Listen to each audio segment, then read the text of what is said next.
This week, Crypto Trader is at Token 2049, where you'll see Vitalik and Justin Sun in the same room here in Hong Kong, where the blockchain buzz is cooking.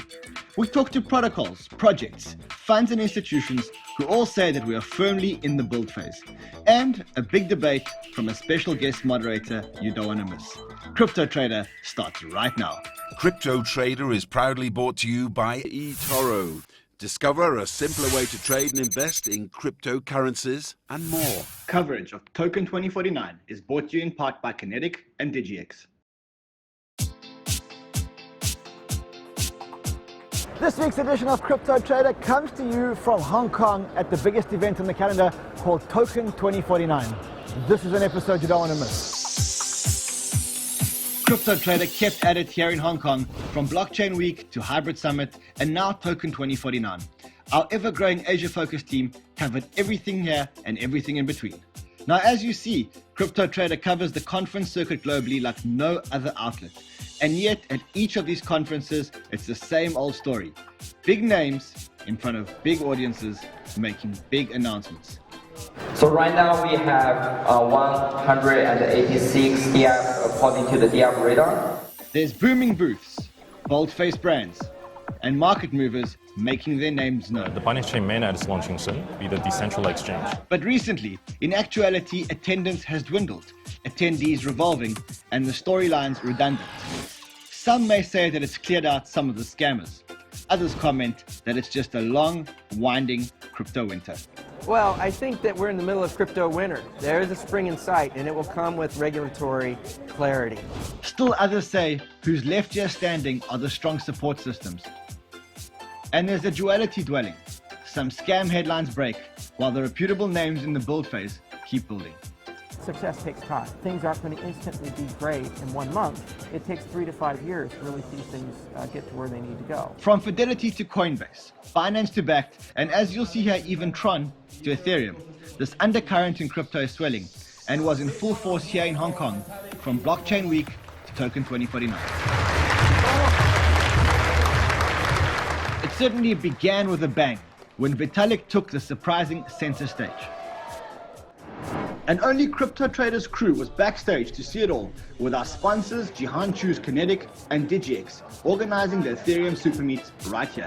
So where's everyone going? They're going to see Vitalik at the Supermeet. We're actually going backstage to see them prep. So we're going to turn the corner. A lot of buzz around this. Vitalik has about 20 minutes on stage, followed by photograph. Okay, so order of flow is Singapore, Hong Kong. Thank you everybody for all the enormous effort of doing all this, coming all this way. Thank you Vitalik for coming. And what we're here to do is basically convert that entire room of people into Ethereum fans and believers and community and make sure that they're all going to go out and develop or create. All right? Yep. Congratulations everyone. Last time we saw Vitalik was at Ethereum DevCon in Prague. And according to our team, he seemed more at ease, relaxed, and owning his stage presence.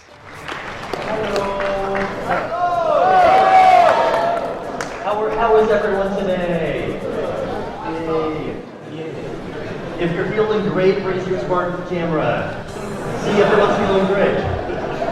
And while he was there to onboard the Asia Ethereum community as part of his Supermeet, as they called it, with teams from Korea, Japan, China, Singapore, and many more, there was a familiar face in the crowd, in what some on crypto Twitter called trolling, avocados and all, but what Justin Sun himself hinted at something else.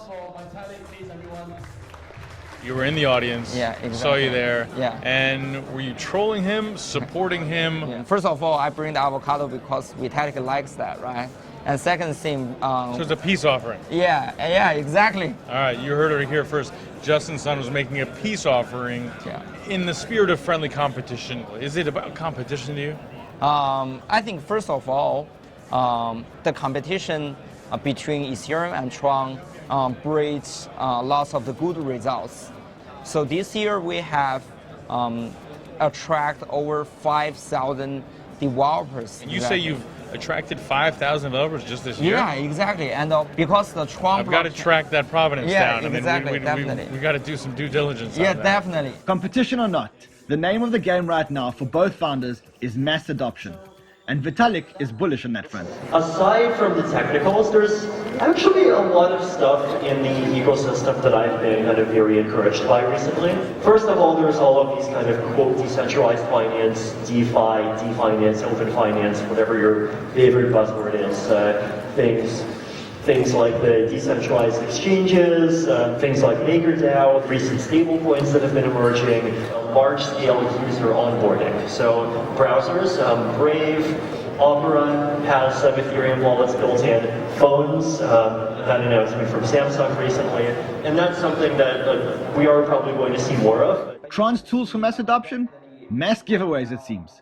Justin Sun announcing they'll be giving away $20 million to those migrating to the new Tron Tether pair, plus a new Tesla to one lucky winner who retweets his tweet. In my Twitter, both in my Twitter. Look, in all honesty, some would say that that's a bit of a marketing ploy and hype. What do you say to that?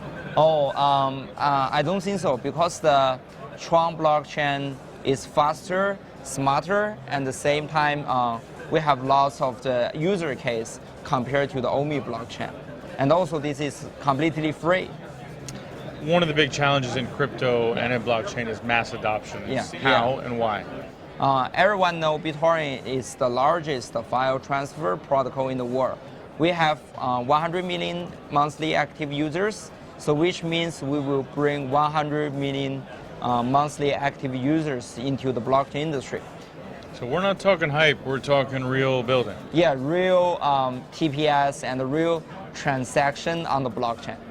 Real or not, the ecosystem will be watching intently. That every day we have 3 to 5 DApps coming on the Tron platform. So all this wasn't the only news. All day long, back and forth, left and right, projects, protocol, exchanges, stablecoins, wallets, and many more made headlines, announcements, advancements, and of course news.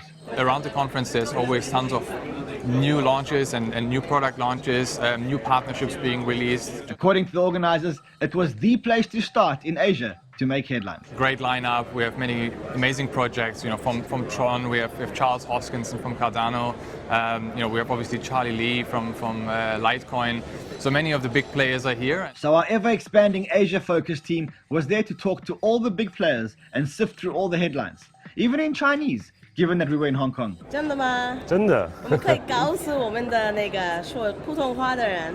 First up, the protocols. Ontology is expanding its enterprise blockchain solutions to now a slew of video platforms. So speaking of enterprise level use case scenarios, can you give us some examples maybe? Yeah, currently, for example, just finished Fusion Group's loyalty points scenario. They have more than 100 million users for this kind of loyalty points. We just digitalized the loyalty points on Ontology blockchain. And also we talk about the huge group in China for the supply chain tracking and different things. Hashgraph is promising its own enterprise solutions and teamed up with firms as big as DLA Piper. So for mass adoption, it's huge. We are putting together a governing body that is representative of the entire market, and at the same time, we're making a promise to the market for some legal and technical reasons that our platform will never hard fork or split into competing platforms with competing cryptocurrencies. Every other project in the market today is purely open source, and as a result, everyone knows they're going to split into competing products and competing networks, and that creates chaos and risk for anybody that's serious about building an enterprise-grade application on top.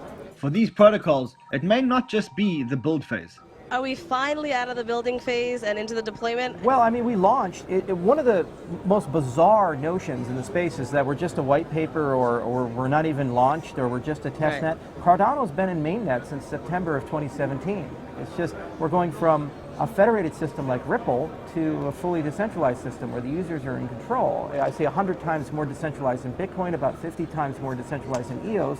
So it's almost mission accomplished. Mission accomplished. Strong words. And strong moves. Binance isn't just launching its own decentralized exchange, it's launching its own blockchain. The mainnet is launching pretty soon? Yes. 就是 Binance Chain 我们自己的主链. So the Binance Chain mainnet is launching soon. And the first application based on it will be the decentralized exchange. The existing blockchains out there are simply not fast enough to sustain the necessary fast transactions and speed for that seamless experience on decentralized exchange. CEO and co-founder of DigiX Exchange. Meanwhile, a number of projects are popping up driving possible mass adoption.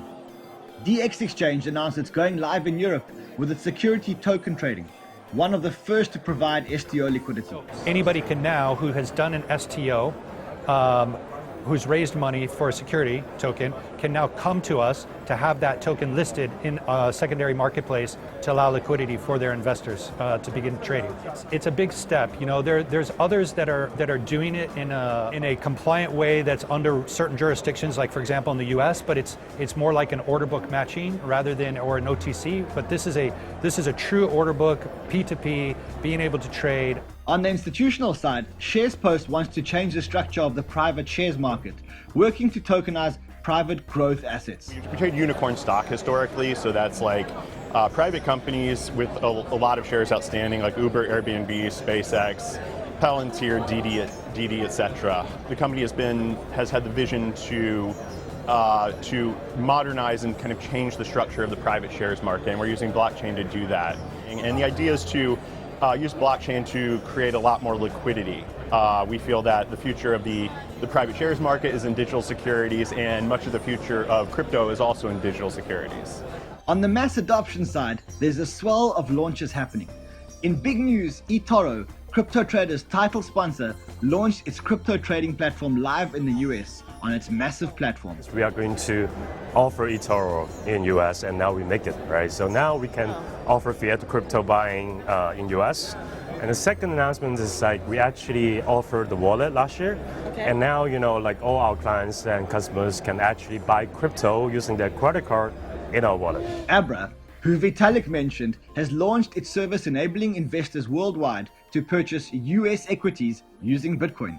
Right, so we're talking about taking crypto and getting access to traditional investments. With the new equity products, we're really targeting people who don't have easy access to Western investments. So that means China, it means Southeast Asia, Mexico, India, Russia, Turkey even. The pre-registrations have really shown we're getting a diverse set of interests from all over the world, but Asia in particular. That's a huge breakthrough for Bitcoin. And I think that's going to ultimately change the sentiments because we're leveraging Bitcoin in a way that's going to also drive institutional adoption long term because they're going to provide the liquidity that our consumers need. Are they really? Absolutely, which in turn is going to drive massive institutional liquidity. And the two are going to feed on each other over time. And Abra is not the only company doing this. Enter Bancor, who Abra even hosted a mass adoption meetup with, where Bancor made headlines of its own. But what we're aiming for is the mainstream consumer. Bancor launched its unified wallets that lets users convert any token on the ETH blockchain to any token on the EOS blockchain. So in the background, this is very complex and new technology, but when you move into decentralized exchanges, when you want the conversions to happen on smart contracts and not inside the vaults of exchanges, which are vulnerable in different ways, the technology becomes much more nuanced. What's it all mean? So what it means is that as we go forward into a world of hundreds of thousands and eventually millions of tokens, we're no longer going to be able to rely on exchanges to facilitate token conversions. Tokens are really a container for value. And now that they're programmable, thanks to smart contract blockchains, we expect everyone to be making them to achieve different use cases. Another use case, crypto loans.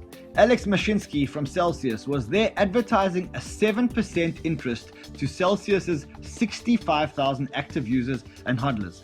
More on that later in our debate and if it's viable. And today we're announcing that we just crossed $1 billion in loans, so that's more than all the other guys put together. We're earning as high as 7.5%, so like if you have Dash with us, you get paid 7.5%. If you have a Litecoin, you get paid 7%. It's a very simple idea. It's not like that's what banks used to do 50 years ago. Your community banks used to give you stuff back.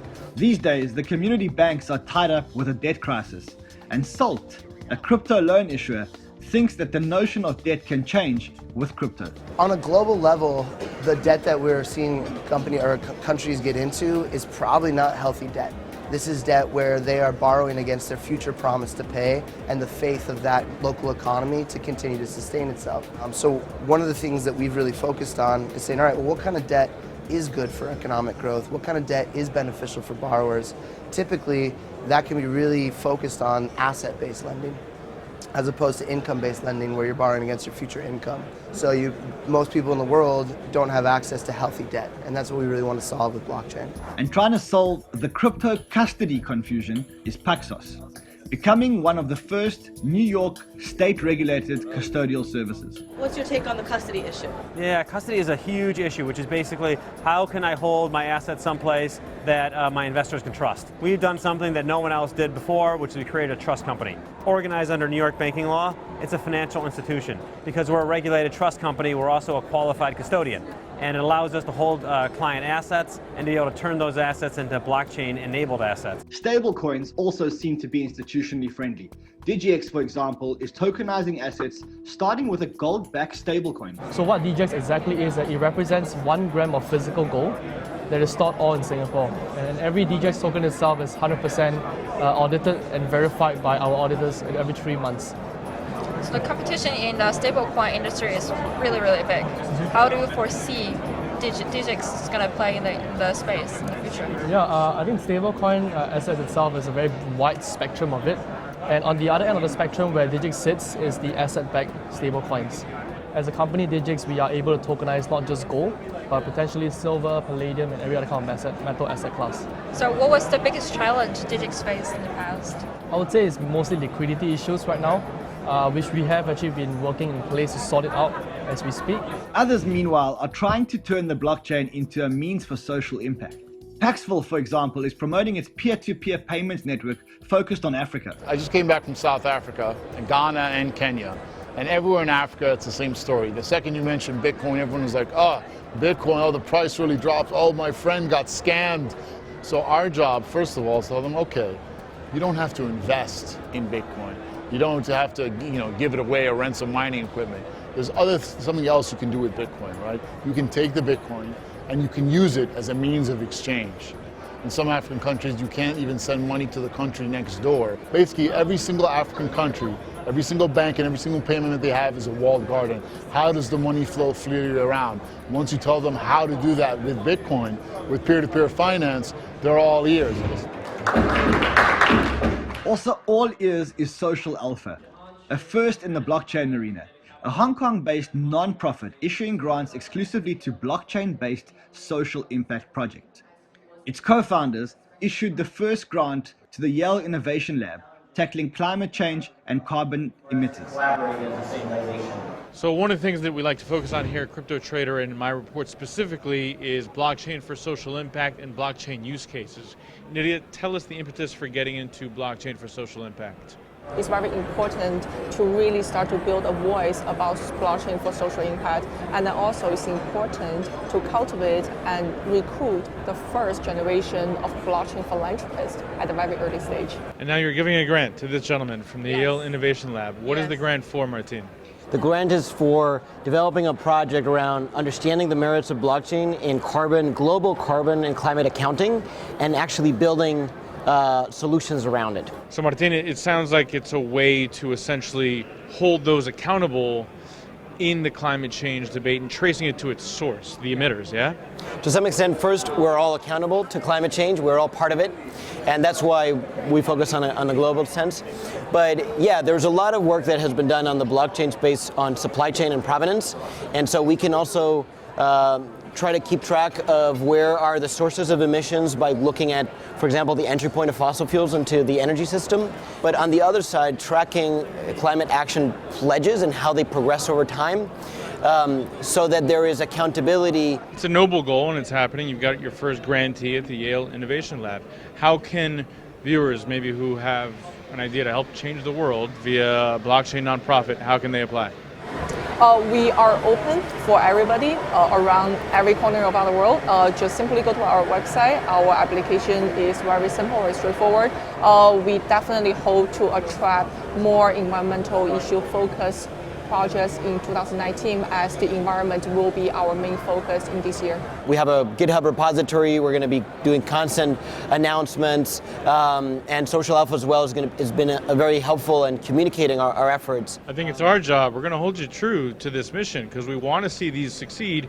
We've heard a lot of hype and we've heard a lot of projects staking these big claims, but we want to see it happen. So if you're out there and you want to track their progress and hold them true to their mission, you can go to socialalphafoundation.org and openlab.yale.edu. Thanks, Adrian. Now let's follow him and take a look around at who's here attending the conference.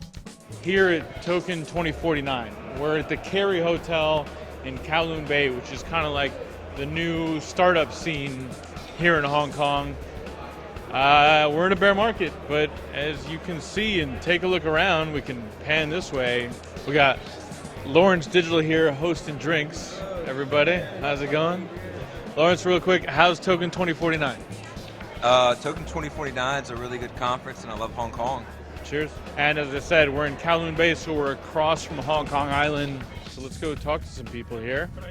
How's Token 2049? Token 2049 has been amazing. This is my first blockchain conference in Asia, and so it's a different vibe from conferences in America, I feel. Here at Token 2049, we see a lot of interconnectedness. So Crypto Trader's been all over. We've been to your offices, Saga's offices in Tel Aviv. Here I think that it's more mature. You can really have like solid conversation, valuable conversation, and I think that for us it's really, really valuable. We're in a bear market. Do you feel it here? Yeah, definitely. I mean, I think you'll feel it anyway. So there's still building going on?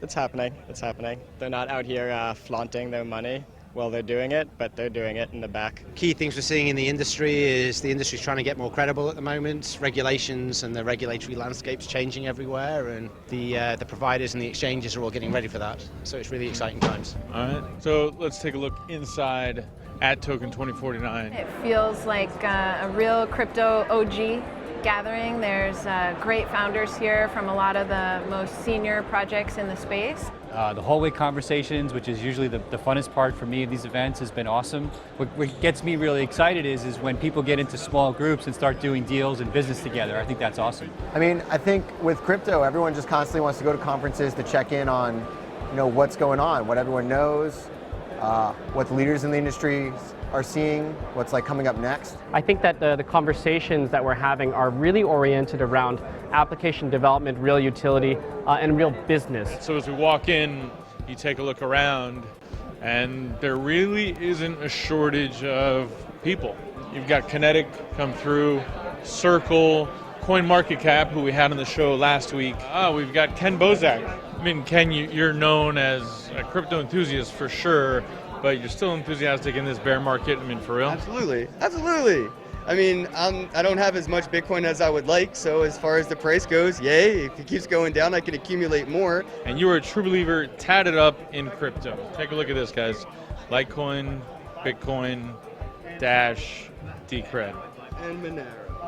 Last year you saw it was more about ICOs, it was more about this monetary aspect. This year, like I said, it's really more about the projects itself. If you compare it to the conferences last year or the year before that, maybe there's less people, but the quality is higher. How's Token 2049? Great, couldn't be better, seriously. A lot of energy, great vibes, great people. That's the sentiment on the floor. Coming up, the big debate on Bitcoin and more with a special guest moderator. Moderating Alex Mashinsky, Tone Vays, and Safeidan. Stay tuned.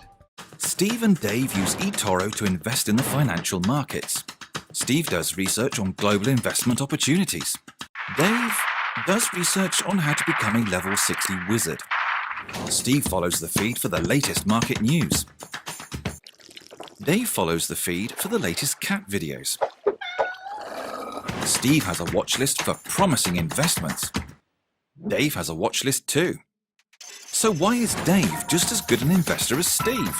It's because Dave used eToro's copy trader to automatically replicate Steve's trading activity. Whenever Steve makes a trade, Dave does too. Yes. Trade like a Steve with eToro, the world's leading social trading platform. For more exclusive content from CNBC Crypto Trader, hit the subscribe button now. Back here at 2049, we see Dave Chapman and Jihan Chu, two of the local Hong Kongers overseeing the action. Despite the crypto winter, it seems there's business being done. It's interesting to see that everybody's down here in the kind of the business area, whereas upstairs there are less people in the speakers room. But it's good that people are doing business here. Yeah, I tried to do my best to G them up this morning, but anyway, we're going to see a price uptick in Ethereum as a result. If Jay Clayton can't make the Ethereum price uptick, I don't know what can. Adoption, man. It's all about adoption. Price action, something Hong Kong knows well as Asia's financial capital. And it seems to be ever turning towards crypto, according to plenty of the community. 你觉得香港的市场怎么样? What do you think of the Hong Kong blockchain market? 其实这个区块链的市场它是一个 global 的。 So for me, the Hong Kong blockchain scene is absolutely the most vibrant in the world. Here in Hong Kong, it's certainly the crossroads for blockchain. Progressive types of regulation with the SFC's regulatory sandbox. And its real openness to blockchain companies, it still has a very strong position of maintaining its lead as the financial hub of Asia. Hong Kong, the SFC are looking to regulate crypto in the future. So that's something that we're monitoring very, very closely because we think it presents lots of opportunities for institutions. From our perspective, Hong Kong is sort of the gateway to the Greater Bay Area in mainland China. 10 major cities or regions that create a huge economic zone. Hong Kong is sort of the center, sort of the launching ramp. So New York's more like, let me show you why you should give me your money. And a lot of the projects I met here were actually like, let me show you why you should give me your attention. So this is my first time in Hong Kong, but I've been really blown away. Really impressed with just the commitment of everybody I've talked to here in Hong Kong. Their commitment to pushing this technology forward, to pushing this industry forward for the betterment of humanity and themselves as well. Yeah, Hong Kong doesn't have a lot of projects, but Hong Kong has a lot of capital, right? When a crypto company needs to come to the east, they either go to Hong Kong or Singapore. Singapore is cool, but if you want to hit the Chinese market, if you want to be closer to Japan, if you want to be closer to Korea, Hong Kong's a good base. And Hong Kong has a lot of amazing people too. And Hong Kong people don't bullshit too. So if you're talking to the right good people, you may as well get something done. And it really feels like a gateway to Asia. The landscape, the horizon is really like a feat of human endeavor and productivity. And how's the view? It's great. I actually came here 1 year ago today. I saw this view and I'm like, we should probably open an office here. So enough about Hong Kong. Before we go, there was one last debate to have with the MC of the conference, someone who I've battled it out with on Twitter, our guest moderator, Peter McCormack. He's engaging with Tone Vays and his Bitcoin maximalist buddy, Safeidan, in a debate with crypto believer Alex Mashinsky. A real crypto trader treat. Thanks, Ram. We've got a powerhouse roundtable here. We've got Alex Mashinsky, we've got Tone Vays, and we've got Safeidan Ammous. And we're here to talk about Bitcoin and crypto. So hi guys, nice to see you all again. I interviewed Andreas recently and he said if you don't understand Bitcoin, you don't understand money. If you don't understand Ethereum, you don't understand software. And I've been a sympathizer with maximalism, but I can't help but see that things are being built on Ethereum and are being used. So I find it very difficult to discount that. How do you feel about that, Alex? So Ethereum has a first wave, which was all ICOs, and I agree with Tony on that most of those are failures.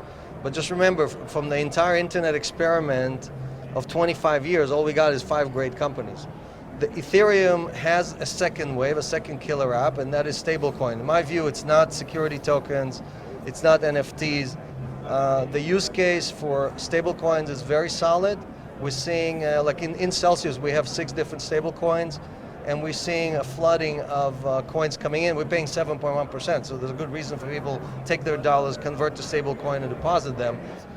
For me, I'm considering the bear market to continue because people still have not learned their lesson. We're still seeing ICOs pop up because of certain influencers or certain names. Now, my view is there is like 3,000 altcoins.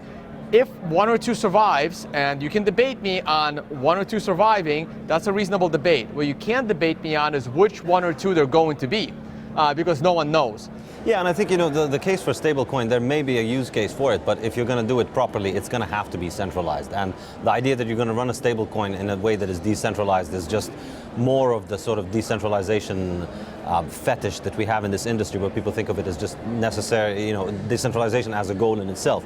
But ultimately, I disagree on this issue, because for all of the 3,000 coins that we have, and for all of the talk about the innovation, and for all the people really, really trying hard to portray it as if it's just this new internet and all of these, that it has to be like 1994, and we have to have 10,000 companies, and we're going to have to eventually get out. Well, no, we don't have to get 5 big companies out of it. And in fact, from the internet, we didn't get 5. We get thousands of successful companies that produced real use cases that were successful and that made money. All of this money going into all of these things that are likely to fail, I think is just a symptom of easy money. In a world in which we had harder money, people will be far more careful. And we won't have easy money forever. Eventually, we will have tighter monetary policy, or we will have a collapse that brings about harder money. No, it's not sustainable. You can't have easy money forever. Or, Had it forever. No, you can have it forever yourself, but you can't stop others from moving to harder options now that we have a harder option that is Bitcoin. Okay, you got your turn. A centralized stable coin is a definition of what JP Morgan is delivering. Absolutely. Right? They stole a copy of Ethereum, they called it Quorum or something else, they put it in a private blockchain and gave it to their rich friends, okay? That is the opposite of what the blockchain revolution, decentralization... Can I finish for a second? Can I finish? Let me finish for a second. So, do we need more than one use case? Of course we need more than one use case, but I'll give you an example. Celsius Network pays interest once a week. We can put 1 billion people on the Ethereum platform using Celsius, we are an ERC20 token, and we can support that application tomorrow. There's no problem with scale. So why are you using it?